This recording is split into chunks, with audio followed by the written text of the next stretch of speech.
Bonjour, ici Mathieu Ludovox.fr, bienvenue dans ce Ludo Chrono. Aujourd'hui, je vais vous parler de Lucky Saloon, qui est un jeu pour 2 à 5 joueurs et joueuses de 10 ans et plus, et des parties d'environ 15 minutes. C'est un jeu dans lequel nous sommes des pistoleros qui vont se tirer dessus, et dans lequel le but est d'être le dernier en vie, le dernier à qui il reste des points de vie. Pour les parties rapides, vous allez jouer avec 4 points de vie chacun, 5 points de vie pour les parties un petit peu plus stratégiques, et vous allez tout simplement essayer de subsister en tirant sur vos adversaires, mais attention, à chaque tour, vous devez aussi tirer sur vous-même, sachant qu'il va y avoir 8 balles à blanc et 8 balles chargées qui sont présentes dans le revolver. Vous allez le mélanger et ensuite révéler les 4 premières cartes, puis les cacher. Il faudra donc se souvenir de ce qui est passé et de ce qui n'est pas passé. Vous avez des objets qui vont vous aider, on va voir ça un petit peu plus tard. La partie se déroule en tour de joueur. À votre tour, vous piochez la première carte du paquet objet et l'intégrer à votre main. Et ensuite, vous allez devoir faire 2 tirs. Vous allez devoir tirer sur quelqu'un d'autre et sur vous-même. Mais entre ces 2 tirs, avant ou après, vous pouvez jouer des objets.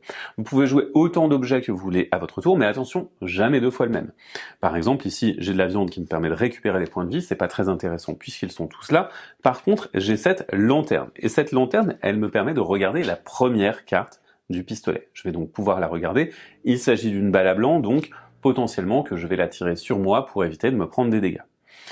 Je pourrais éventuellement jouer d'autres objets, je choisis de ne pas le faire, et donc je vais pouvoir commencer à tirer. Je vais tirer la première balle sur moi-même, puisqu'on doit tirer 2 balles, une sur soi, une sur quelqu'un d'autre, mais on peut choisir l'ordre. Et donc là, je tire sur moi, surprise, il n'y a rien, et ensuite je tire sur ce joueur-là, et donc je tire une balle chargée, ce joueur va perdre un point de vie. J'ai terminé mon tour, j'ai encore une fenêtre pour jouer des objets à ce stade si je le souhaite, mais on peut passer au tour de la joueuse suivante qui va piocher, qui va faire ses 2 tirs, etc., etc. Sachez que à tout moment dans votre tour, vous pouvez aussi défausser 3 cartes, objets, quelles qu'elles soient, pour regagner un point de vie. Maintenant, il y a plusieurs types d'objets différents, je vous en parlais un petit peu. On va avoir des objets qui vont nous permettre d'avoir plus d'informations, des objets qui nous permettent de nous soigner, comme cette viande qui va nous permettre tout simplement de récupérer un point de vie. Celle-ci, la bombe, elle va remplacer notre tir. Au lieu de tirer, eh bien, on va simplement faire perdre un point de vie à tous les joueurs autour de la table. Et on va également avoir des cartes avec des symboles infinis. Et ces cartes avec des symboles infinis, on peut les jouer pendant le tour des autres joueurs. Par exemple, si une autre joueuse pense qu'elle va se tirer dessus tout simplement avec une balle pas chargée, je peux lui dire je vais inverser la couleur de la prochaine balle s'il te plaît. Et dans ce cas-là, eh bien une balle à blanc deviendrait une balle chargée et inversement, et donc elle pourrait s'infliger un point de dégâts. La partie avançant, eh bien on peut tout simplement vider le paquet. Dans ce cas-là, vous allez venir recharger le fusil, vous allez donc remélanger les balles, vous allez en révéler 4 et ensuite vous allez les mettre de côté. Il faudra s'en rappeler pour la suite. On va donc recharger le fusil plusieurs fois dans la partie. Attention, vous avez tout à fait la possibilité de perdre votre dernier point de vie. Dans ce cas-là, on va vérifier s'il y a un seul joueur en lice. S'il n'y a plus qu'un seul joueur en lice, c'est ce joueur-là ou cette joueuse-là qui a gagné.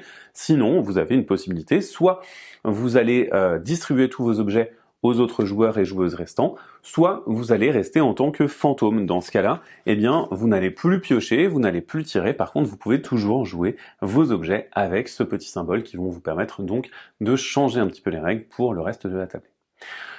Notez qu'il existe également des variantes. On va avoir une variante équipe dans laquelle on va avoir 2 équipes de 2. On peut soigner notre coéquipier ou coéquipière. On va également avoir une variante dans laquelle on ne connaît pas les cartes qui sont écartées. Voilà pour le principe de Lucky Saloon, qui est donc un jeu dans lequel vous allez essayer d'éliminer vos adversaires en essayant de ne pas vous tirer dessus et surtout de tirer parti de vos objets qui pourront vous sauver la mise. Maintenant, à vous de jouer, à bientôt sur ludovox.fr.